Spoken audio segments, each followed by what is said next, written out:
Welcome to dictionary of philosophy class. আজকের ক্লাসের topic হলো মিনিং অফ ফেনোমেনন। ফেনোমেনন শব্দটি একটি সিঙ্গুলার ওয়ার্ড। এর প্লুরাল ফর্ম হলো ফেনোমেনা। ফেনোমেনন একটি নাউন ফর্ম।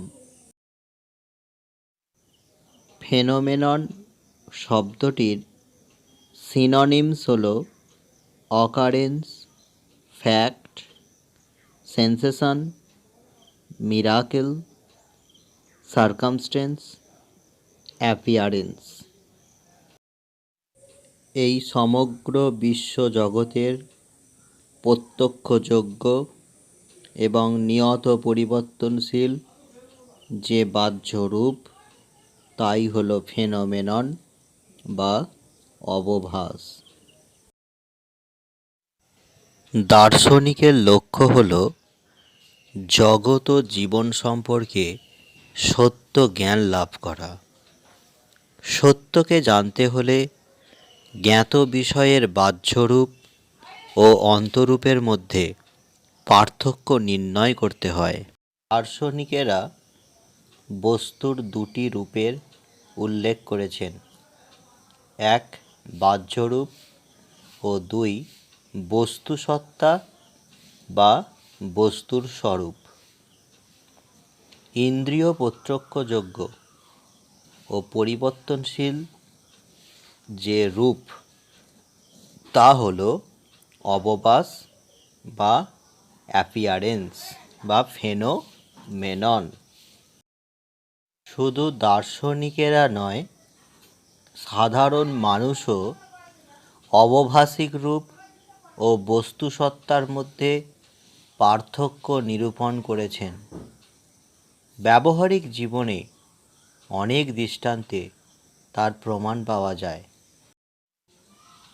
আকাশে দেখা রংধনু, মরুভূমিতে দেখা মরীচিকা, জলে অর্ধনিমজ্জিত একটি ছড়ির বাঁকা রূপ, দিগন্ত রেখা, দূরে দুটি রেল লাইনের দূরত্ব কমে যাওয়া, এগুলি প্রকৃতপক্ষে কোনোটি বাস্তব নয়।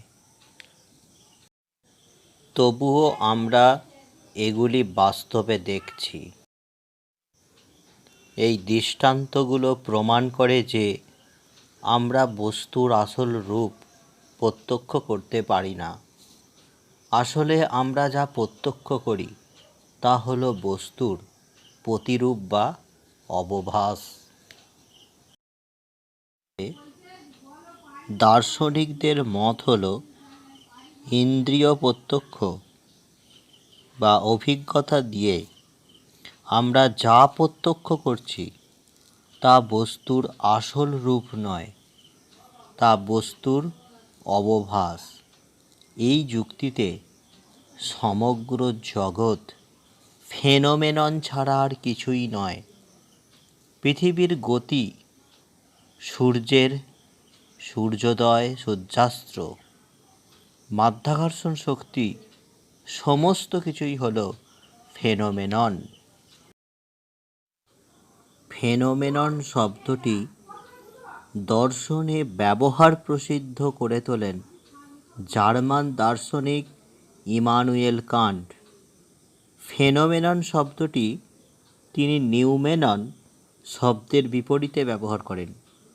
ফেনোমেননকে সরাসরি ইন্দ্রিয় প্রত্যক্ষ দিয়ে জানতে পারা যায়, কিন্তু নিউমেননকে ইন্দ্রিয় প্রত্যক্ষ দিয়ে সরাসরিভাবে জানতে পারা যায় না।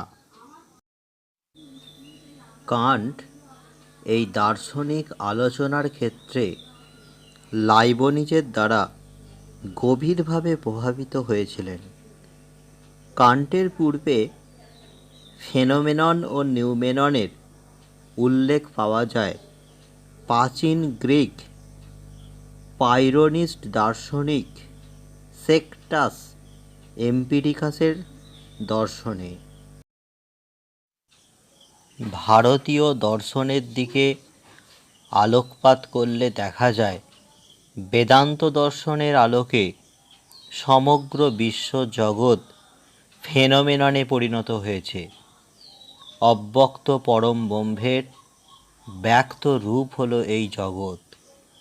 এই অবভাষিক জগৎকে আসল বা প্রকৃত জগৎ বলে মনে হলেও তা প্রকৃত সত্য নয়। ব্রহ্মই একমাত্র সত্য।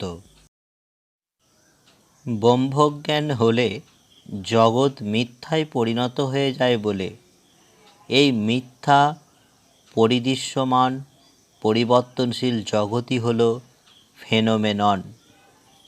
আমি বলতে যদি এই জড়দেহকে বোঝায় তাহলে জড়দেহও ফেনোমেনন, আর আমি বলতে যদি আত্মা বা ব্রহ্মকে বোঝায় তাহলে আমি হলাম পরম সত্তা বা রিয়ালিটি।